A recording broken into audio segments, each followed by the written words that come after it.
Hey guys, welcome back to my channel. आशा करती हूँ आज आप सब लोग ठीक होंगे। उससे पहले सबको मैरी क्रिसमस। तो बढ़ते हैं क्वेश्चंस की तरफ। उससे पहले कल के दो क्वेश्चंस के आंसर जान लेते हैं। पहला क्वेश्चन था, संयुक्त राष्ट्र नारकोटिक ड्रग्स आयोग के 68वें सत्र की अध्यक्षता कौन सा देश करेगा? A Bharat, B Germany, C Brazil या डी यूएई। तो इसका सही आंसर है ए भारत संयुक्त राष्ट्र नारकोटिक ड्रग्स आयोग के 68वें सत्र की अध्यक्षता करेगा। हाल ही में भारत को संयुक्त राष्ट्र नारकोटिक ड्रग्स आयोग सीएनडी के 68वें सत्र की अध्यक्षता के लिए चुना गया है। यह नशीली दवाओं से संबंधित मामलों पर संयुक्त राष्ट्र की प्रमुख नीति निर्धारक संस्था है। इसकी स्थापना 1946 में संयुक्त राष्ट्र आर्थिक और सामाजिक परिषद के प्रस्ताव द्वारा की गई थी। और दूसरा क्वेश्चन है, एसीसी पुरुष अंडर 19 क्रिकेट एशिया कप का टाइटल किसने जीता? ए भारत, बी बांग्लादेश, सी पाकिस्तान या डी श्रीलंका। तो इसका सही आंसर है बी बांग्लादेश ने एसीसी पुरुष अंडर 19 क्रिकेट एशिया कप का टाइटल अपने नाम किया। बांग्लादेश ने 8 दिसंबर 2024 को दुबई में आयोजित फाइनल में भारत को 59 रन से हराकर 2024 एसीसी पुरुष अंडर 19 एशिया कप जीता। पहले बल्लेबाजी करते हुए बांग्लादेश ने 198 रन बनाए। जवाब में भारतीय टीम 139 रन ही बना सकी। इस टूर्नामेंट में बांग्लादेश का यह लगातार दूसरा खिताब है। बात करते हैं आज के क्वेश्चंस की। पहला क्वेश्चन है, उपभोक्ताओं को डार्क पैटर्न से बचाने के लिए किस संगठन ने जागृति ऐप और जागृति डैशबोर्ड लॉन्च किया है? ए केंद्रीय उपभोक्ता संरक्षण प्राधिकरण, बी भारतीय राष्ट्रीय सहकारी उपभोक्ता संघ, सी उपभोक्ता मामले विभाग या डी गृह मंत्रालय ने। तो इसका सही आंसर है सी उपभोक्ता मामले विभाग। उपभोक्ता मामलों के विभाग ने उपभोक्ताओं को भ्रामक डार्क पैटर्न से बचाने के लिए राष्ट्रीय उपभोक्ता दिवस 2024 पर जागो ग्राहक जागो ऐप, जागृति ऐप और जागृति डैशबोर्ड लॉन्च किया। डार्क पैटर्न भ्रामक डिजाइन है जो उपयोगकर्ताओं को अनपेक्षित कार्यों के लिए बरगलाते हैं, उपभोक्ता अधिकारों का उल्लंघन करते हैं। यह शब्द 2010 में हैरी ब्रिगनुल द्वारा गढ़ा गया था। जागो ग्राहक जागो ऐप, जागृति ऐप और जागृति डैशबोर्ड राष्ट्रीय सुपर कंप्यूटिंग मिशन के तहत एरावत एआई सुपर कंप्यूटर पर चलने वाले वास्तविक समय के बुद्धिमान सिस्टम का हिस्सा है। जागो ग्राहक जागो ऐप उपयोगकर्ताओं को ऑनलाइन गतिविधियों के दौरान असुरक्षित यूआरएल के बारे में सचेत करता है। जागृति ऐप उपयोगकर्ताओं को केंद्रीय उपभोक्ता संरक्षण प्राधिकरण सीसीपीए को अग्रेषित शिकायतों के साथ अवैध डार्क पैटर्न का उपयोग करने वाले संदिग्ध यूआरएल की रिपोर्ट करने की अनुमति देता है। जागृति डैशबोर्ड ई-कॉमर्स प्रथाओं की निगरानी और विनियमन के लिए डार्क पैटर्न पर वास्तविक समय की रिपोर्ट तैयार करता है। यह प्रणाली सीसीपीए को विवादों को सुलझाने और उपभोक्ता अधिकारों की प्रभावी ढंग से रक्षा करने में मदद करती है। पनामा नहर जो खबरों में थी, किन दो जल निकायों को जोड़ती है? ए हिंद महासागर और प्रशांत महासागर, बी लाल सागर और काला सागर, सी अटलांटिक महासागर और प्रशांत महासागर या डी भूमध्य सागर या लाल सागर।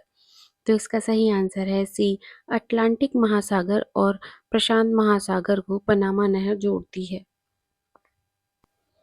अमेरिका के नवनिर्वाचित राष्ट्रपति डोनाल्ड ट्रंप ने सुझाव दिया है कि उनका प्रशासन पनामा नहर पर फिर से नियंत्रण पाने के प्रयासों पर विचार कर सकता है। पनामा नहर एक 40 मील लंबा मानव निर्मित जलमार्ग है जो पनामा के इस्थमुस के पार अटलांटिक और प्रशांत महासागरों को जोड़ता है।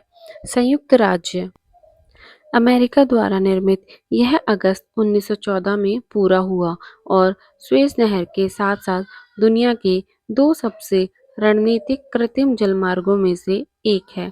1914 से 1979 तक केवल अमेरिका में नहर का नियंत्रित किया, जिसके बाद नियंत्रण पनामा नहर आयोग को हस्तांतरित हो गया और 31 दिसंबर 1999 को पूर्ण नियंत्रण पनामा को सौंप दिया गया। नहर दो महासागरों के बीच ऊंचाई अंतर को प्रबंधित करने के लिए एक परिष्कृत लॉक प्रणाली का उपयोग कार्य करती है, जहाजों को उठाने या नीचे करने के लिए जल लिफ्ट के रूप में। इसमें तालों के 3 सेट हैं जो कृत्रिम झीलों और चैनलों द्वारा संचालित है। ISSF जूनियर विश्व कप 2025 का मेजबान कौन सा देश है? ए भारत, बी ऑस्ट्रेलिया, सी संयुक्त राज्य अमेरिका या चीन। तो इसका सही आंसर है ए भारत ISSF जूनियर विश्व कप 2025 की मेजबानी करेगा। भारत राइफल पिस्टल और शॉटगन स्पर्धाओं के लिए अंतर्राष्ट्रीय shooting sports federation ISSF junior विश्व कप 2025 की मेजबानी करेगा। यह पहली बार होगा कि यह आयोजन देश में आयोजित किया जाएगा। यह शीर्ष ISSF आयोजनों की मेजबानी के भारत के ट्रैक रिकॉर्ड में जुड़ गया है, जिसमें भोपाल में 2023 सीनियर विश्व कप और इस साल की शुरुआत में ISSF विश्व कप फाइनल शामिल है। NRAI के अध्यक्ष कलिकेश नारायण सिंह देव ने भारत की मेजबानी की सफलता का श्रेय सरकार और खेल मंत्रालय के मजबूत समर्थन को दिया। पिछले एक दशक में भारत ने 9 प्रमुख ISSF चैंपियनशिप की मेजबानी की है, जो विश्व स्तर पर शूटिंग खेलों को बढ़ावा देने में इसकी भूमिका को उजागर करती है। वर्ष 2025 में नियमित राष्ट्रीय प्रतियोगिताओं के साथ-साथ भारत का उद्घाटन शूटिंग लीग भी आयोजित की जाएगी। रण उत्सव किस राज्य में मनाया जाता है? ए हरियाणा, बी गुजरात, सी राजस्थान या डी उत्तर प्रदेश। तो इसका सही आंसर है बी गुजरात में रण उत्सव मनाया जाता है। प्रधानमंत्री ने लोगों को रण उत्सव का अनुभव करने के लिए आमंत्रित किया है, जो मार्च 2025 तक चलेगा। रण उत्सव भारत के सबसे बड़े नमक रेगिस्तान कच्छ के महान रण में गुजरात पर्यटन द्वारा आयोजित एक वार्षिक सांस्कृतिक उत्सव है। यह महोत्सव कच्छ की समृद्ध सांस्कृतिक और कलात्मक विरासत को प्रदर्शित करता है, जो भारत और विदेशों से पर्यटकों को आकर्षित करता है। कच्छ का रण भारत-पाकिस्तान सीमा पर फैला एक विशाल नमक दलदल है, जो मुख्य रूप से गुजरात के कच्छ जिले में है, जिसका एक छोटा हिस्सा पाकिस्तान के सिंध प्रांत में है। गुजरात के बारे में थोड़ी बातें कर लेते हैं। गुजरात के मुख्यमंत्री भूपेंद्र भाई पटेल हैं। गुजरात के जो वर्तमान राज्यपाल हैं आचार्य देवव्रत हैं। गुजरात की राजधानी गांधीनगर है। गांधीनगर भारत का दूसरा ऐसा शहर है जिसे पूरी तरह प्लानिंग से बसाया गया है। इसे हरित नगर या ग्रीन सिटी भी कहा जाता है। तो याद रखना, ग्रीन सिटी किसे कहा जाता है? गांधीनगर को, जो कि गुजरात में है और गुजरात की राजधानी भी है। स्पारडेक्स मिशन किस अंतरिक्ष गठन द्वारा लॉन्च किया गया है? ए यूरोपीय अंतरिक्ष agency ESA, B Japan aerospace exploration agency JAXA, C इतालवी अंतरिक्ष एजेंसी ASI या डी भारतीय अंतरिक्ष अनुसंधान संगठन इसरो द्वारा।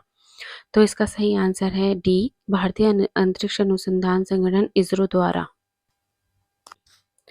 इसरो स्पारडेक्स मिशन के तहत PSLV orbital experimental module POEM उपग्रह पर 24 वैज्ञानिक प्रयोग शुरू करने के लिए तैयार है।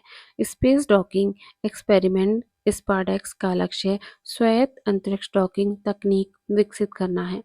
मिशन 2 अंतरिक्ष यान चेजर SDX-01 और टारगेट के साथ डॉकिंग प्रदर्शित करने के लिए PSLV C60 का उपयोग करेगा। यह तकनीक भविष्य के चंद्र अभियानों, भारतीय अंतरिक्ष स्टेशन BAS और उन्नत अंतरिक्ष कार्यक्रमों के लिए महत्वपूर्ण है।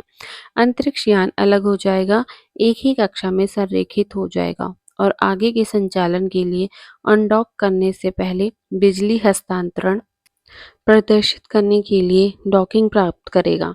मिशन की कक्षा 55 डिग्री झुकाव पर 470 किलोमीटर है। इसरो के बारे में थोड़ी चर्चा करते हैं। इसरो का जो मुख्यालय बेंगलुरु में स्थित है, इसकी गतिविधियां विभिन्न केंद्रों और इकाइयों में फैली हुई हैं। विक्रम साराभाई अंतरिक्ष केंद्र वीएसएससी तिरुवनंतपुरम में प्रमोचक रॉकेट का निर्माण किया जाता है। पहले इसरो को भारतीय राष्ट्रीय अंतरिक्ष अनुसंधान समिति इनको स्पार्क के नाम से जाना जाता था, जिसे डॉक्टर विक्रम ए साराभाई की दूरदर्शिता पर 1962 में भारत सरकार द्वारा स्थापित किया गया था। इसरो का गठन 15 अगस्त 1969 को किया गया था। वर्तमान अध्यक्ष हैं इसके कैलाश वादिवु सिवन। अब बढ़ते हैं आपके दो क्वेश्चन जो जिसका आंसर आपको देना है। पहला क्वेश्चन है, हॉर्नबिल फेस्टिवल का आयोजन हर साल किस राज्य में किया जाता है? ए नागालैंड, बी असम, सी त्रिपुरा या डी मेघालय। और दूसरा क्वेश्चन है, भारत ने हाल ही में किस देश के साथ संयुक्त आयोग की स्थापना के लिए समझौता ज्ञापन पर हस्ताक्षर किए हैं? ए कतर, बी कुवैत, सी यूएई या डी बहरीन। तो आपको इन दोनों क्वेश्चन के आंसर मुझे कमेंट बॉक्स में लिख के बताने हैं। आप गूगल भी कर सकते हो। तब तक के लिए बाय बाय। मिलते हैं नेक्स्ट वीडियो के साथ।